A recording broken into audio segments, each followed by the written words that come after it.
Alright, so for today's class, you all should have finished reading The Great Gatsby. The test will be next class, but to help point out some of the major moments of the book, I made this quick video just to review. So let's begin. So The Great Gatsby starts with the character of Nick Carraway, who has recently moved to New York from Minnesota. He wants to learn more about the bond business and become a successful, wealthy businessman. He particularly moves to an area called West Egg. He has a mysterious neighbor named Great Gatsby, who throws elaborate parties almost every night. One day, Nick goes to East Egg to visit his cousin Daisy. There, he meets her husband Tom Buchanan and her friend Jordan Baker, a famous tennis player. Daisy and Tom seem to have a strained marriage. Jordan tells Nick that Tom has a mistress named Myrtle who lives in a nearby dumping ground, and that this affair is often the cause of his and Daisy's arguments. Nick gets invited to a party in the city in the apartment that Tom keeps for the affair. He meets Myrtle at this moment. At some point, Myrtle starts taunting Tom about Daisy, and Tom responds by punching Myrtle in the nose. Soon after that, Nick gets an invitation to one of Great Gatsby's parties. When he arrives at the party, he runs into Jordan, who reveals shocking information about Gatsby. One thing he learns is that Gatsby is in love with Daisy.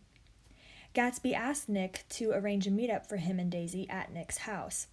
Once Daisy arrives, Gatsby and Daisy realize that they are still in love with each other and they begin an affair. Over time, Tom's suspicions about the affair continue to grow. After several months of this, there is a meetup of all the characters in a hotel in the city.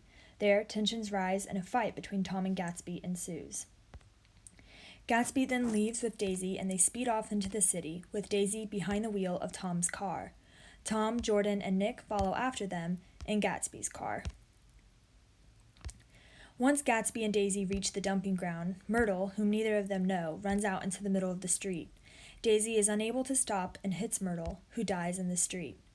Daisy and Gatsby speed off and abandon the scene.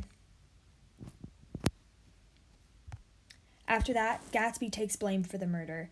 He does this to protect Daisy. Because of this, Myrtle's husband believes that Gatsby is the one who has been having an affair with his wife. He shoots and kills Gatsby for revenge. Nick plans Gatsby's funeral. Very few people come to show their condolences. Nick finds this annoying. So many people came for the parties, but they won't come for the man's funeral. Nick moves back to the Midwest. He sees the evil in wealth and its tendency to corrupt the American dream, and he wants to get away from all that reminds him of his time in New York. So that was a general review of the plot of the book. So I have a couple review questions and we'll go over more in class, but just to kind of get you started, first we'll start with one about symbolism. So in the novel, the topic of the green light is often discussed. What does the green light exactly symbolize? I'll give you a couple seconds to think about it.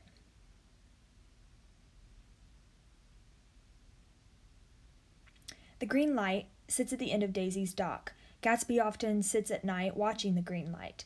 To him, it symbolizes his dreams for the future, and also he thinks that the green light is Daisy, so therefore his dreams are Daisy.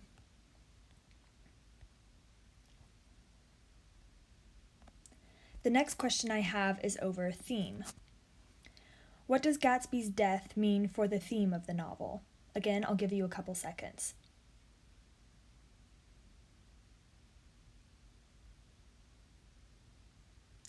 Gatsby's death often symbolizes the theme of the end of the American dream.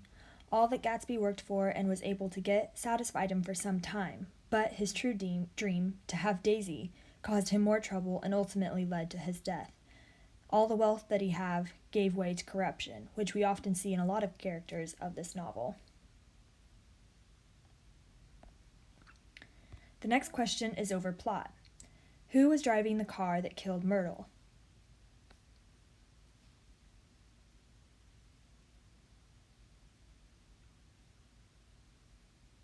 That's right, it was Daisy, not Gatsby, but Gatsby takes the blame for it to protect Daisy.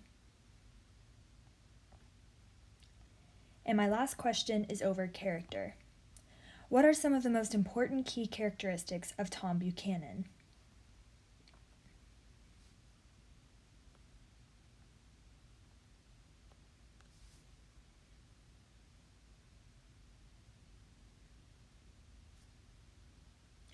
He is very wealthy, but that also makes him arrogant. He also is very hypocritical. He can have an affair, but when it comes to his wife having an affair, he is not happy with it at all, and his tensions cause a lot of other tensions among the other characters.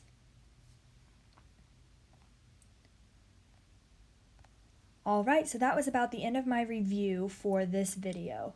Like I said, we will go over more in class, but I just wanted to get you guys started on a nice little beginning thing. And I will see you guys soon, and hopefully bring any questions that you have, and we will get you ready for the exam.